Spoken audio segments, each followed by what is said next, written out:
All right. What is going on, guys? William here, fitnessforbackpain.com. I hope I can get this camera right. I feel kind of like cocked to the side a little bit. But I want to talk today about a cool topic that I got an email the other day on that's about being super fit. They actually used the word super fit, which basically just means, to me, it's just being in shape. Because you could be super sedentary, couch potato, and look at someone who works out twice a week for 45 minutes and be like, they're so in shape. So the topic really is kind of answering the question, does being in more shape or better shape equal less back pain? And this is actually going to be tied with an article that's launched on my website. By the time you see this, actually it's going to be a little bit early. So this week or next week coming up, this will be linked to an article that's going to be on my site that's going to actually go into what a super fit person should do if they have back pain and what a couch potato should do if they have back pain. So I'm going to go over that in the article. This just talking about the super fit individual. So let's talk about this idea of being super fit, being in shape, and it equaling less back pain. And I would 100% say that it's not true. Now, does being in shape help your overall life? Being able to move better, lift more, lift safely, lift in a way that protects the body? Yes, 100%. But just because you are in shape or that you do exercise, you drive to the gym and you work out, does not mean that you are guaranteed to have less back pain. So that's what I want to kind of talk about today is just honestly, I'm going to go over like 3 realities of someone who is super fit, loves working out, loves going to the gym, but is dealing with back pain and what they should ideally look at or just consider if that's who you are. If you're considering yourself super fit or in shape, but the more you work out, the more back pain, or your back pain just doesn't go anywhere, okay? So, and I've got notes because I just have to have notes here. So again, super fit people looking at back pain.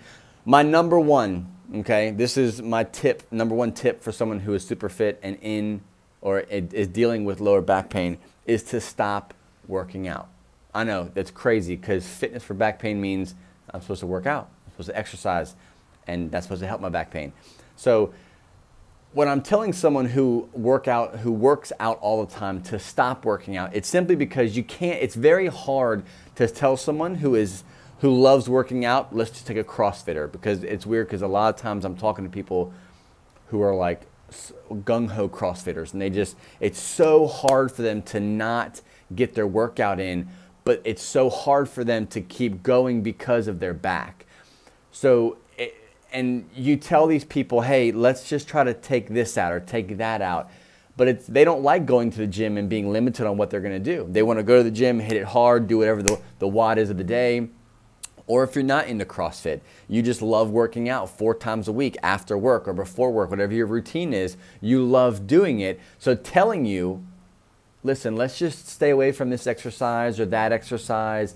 Okay, you can substitute this thing for that. For someone who is brand new to trying to get control over their pain to the point where they can recover to hopefully become pain-free, you can't do that. You can't do that. So what I've kind of collected over the years is to tell people, stop working out. Don't work out. Give yourself a month, 2 months, 3 months or more where you're resting your spine. Okay, they call it bed rest. Ooh, they call it bed rest if you're pregnant. I call it spine rest, where you're just not loading your spine. You're not putting yourself in some kind of strenuous position where you have to clamp down on muscles to stabilize things. And usually all these things happen when you're at the gym. So stop working out. Again, this is not forever. This is just for a short period of time while you recover. And hopefully you have a good recovery program. If you don't, hit me up. I've got some good sources for you that you can use and start doing today, but hopefully you have one. So again, number 1, stop working out. Give yourself time, break, allow your body to heal so that you know exactly what are your pain triggers, what's causing you pain. Was it the workout you did the night before, or was it just a chronic issue? That's what you're trying to figure out. Is your back pain because of what you're doing in the gym, or is your back pain due to some chronic underlying issues that you refuse to fix, okay? Number 2, stop justifying your workouts or trying to allow recovery and your workouts to coexist, okay? And there's a time and a place for using fitness for back pain. Totally time and a place. I wouldn't have a website that's named Fitness for Back Pain if there was not a time and a place for having them both together. There is a time. But if you're new to this and you're trying to figure out why your back hurts, your doctor said to go to the gym, you go to the gym, you work out, but your back still hurts, this is what you're looking at. So a lot of times people will kind of go into the gym and they'll justify, well, I guess, my back doesn't hurt that bad today, so I'm gonna go today and work out and we'll see how I am afterwards, or I'll see how I am the day after. And this is where you get into this, what I call your pain cycle.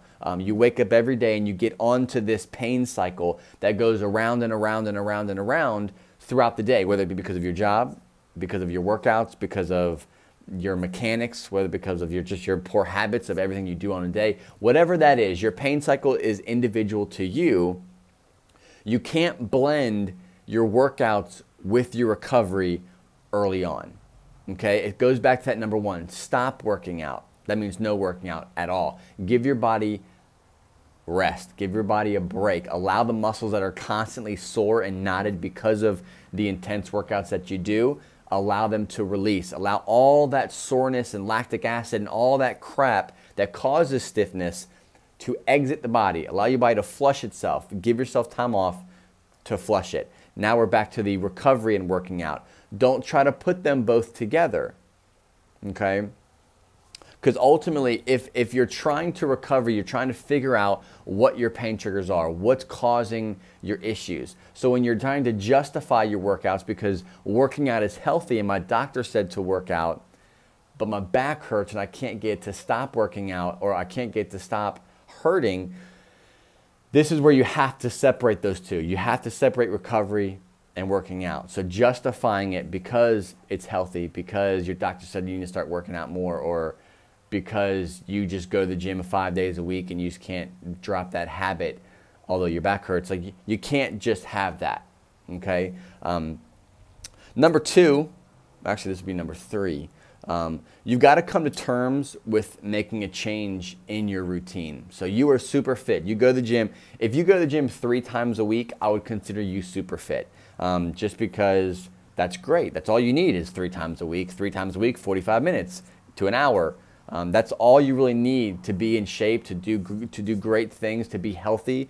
Now, if you're a bodybuilder, if you're a powerlifter, blah, blah, blah, obviously that changes. But for the average person who I'm talking to right now, 3 times a week, 45 minutes to an hour is great. You are super fit.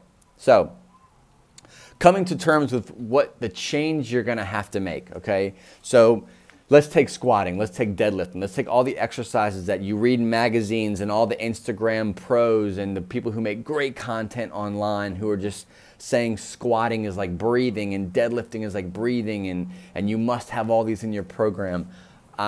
Reality is no. Reality is no. Reality is not everyone can do that. Reality is not everyone has an awesome squatting coach who can show them how to do this stuff. So yes, you're squatting. Yes, hinging and squatting and bearing weight and being able to handle weight and getting into these positions. Yes, that's natural, absolutely natural. But if you're having back pain because of it, or you can't beat your back pain, but you still continue to choose to do those major lifts, or really let's just say loading the spine, you still choose to load your spine, there has to be a separation. Like, you have to come to terms with what you're allowing yourself to do in your workouts and what you need to do when it comes to getting better. Another thing is adding things back in too soon. So let's go back to the first thing. You took time off. You're not working out anymore, okay? Or you kind of came to this, okay, I'm done working out, doing anything. I've been doing some slight coordination type stuff and working on what I call the 3 pillars, which are core coordination, muscle endurance, like basically core muscle endurance, and working on your mechanics. Those 3 things are the pillars of any kind of lower back pain recovery plan. So if you're in the recovery phase where you've taken your time off, you're at point number 2 where now you're trying to justify working out and recovering at the same time. if you're in that recovery and you're just focusing on those 3 pillars that I talked about, core endurance, muscle endurance, core coordination, muscle endurance in the core, and your body mechanics, how you use your body, how you move, you're focusing on those things.